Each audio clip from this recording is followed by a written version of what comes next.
कुशीनगर जिले के पडरौना में रातों रात जमीन कब्जा किए जाने के चर्चित मामले में रविवार को दूसरे पक्ष मरकज अंजुमन इस्लामिया पडरौना ने प्रेस वार्ता की। इस कमेटी ने नगर पालिका प्रशासन और पुलिस प्रशासन पर गंभीर आरोप लगाए। चलिए दिखाते हैं उन्होंने क्या क्या आरोप लगाए। आपके मदरसे पे कब्जा किया गया, इसको लेकर आज आपने प्रेस कॉन्फ्रेंस की, क्या बताना चाहेंगे इस मामले में? बताना ये चाहेंगे कि देखिए, हम लोग कमेटी के जो भी मेंबरान इस समय यहाँ बैठे हुए हैं और ये अंजुमन इस्लामिया तालीमी कमेटी पूरे कुशीनगर जनपद का एक मरकज़ है। यहाँ से ईद की नमाज या जो भी मसले मसाइल होते हैं यहीं से बताया जाता है और सब लोग इसको फॉलो करते हैं।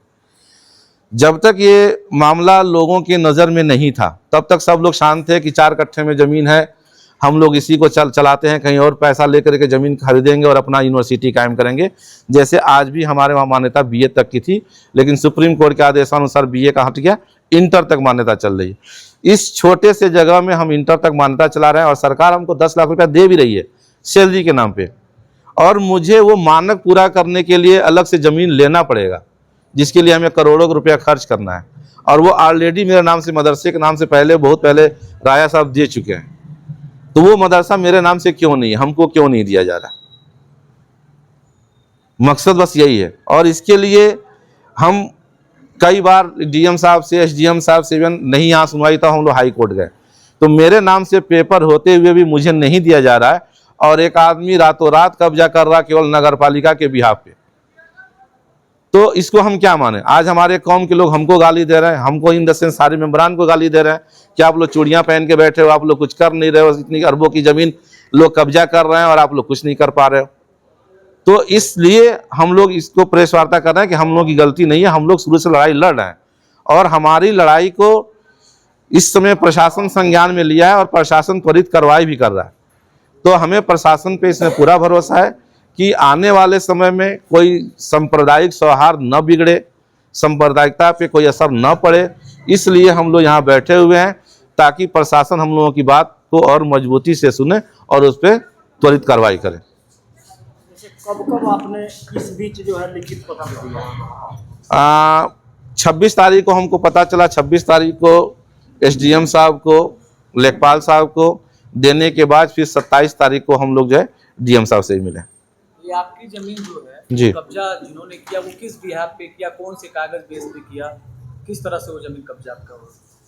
ना मैं इतना मैं जानता हूँ न्यूज़पेपर्स के माध्यम से कि कोई टिबड़ेवाल जी हैं जो सिद्धार्थ इन होटल चलाते हैं, ना वो मुझे जानते हैं ना मैं उनको जानता हूँ। न्यूज़पेपर्स के माध्यम से ये इतना पता चला है कि उनका नाम नगर पालिका के खतौनी में दर्ज है, खेसरा में दर्ज है।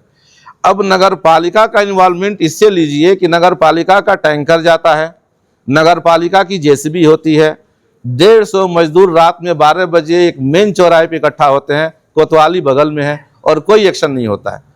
ऐसा कौन सा मकसद था कि बिना किसी लीगल पेपर के रातों रात उसको कब्जा किया जा रहा था? क्या वहाँ कोतवाली नहीं थी? कोतवाली की गश्त होती है और मेन रोड है वो। तो हम तो यही बोलेंगे ना कि नगर पालिका भी कहीं ना कहीं इन्वॉल्व है।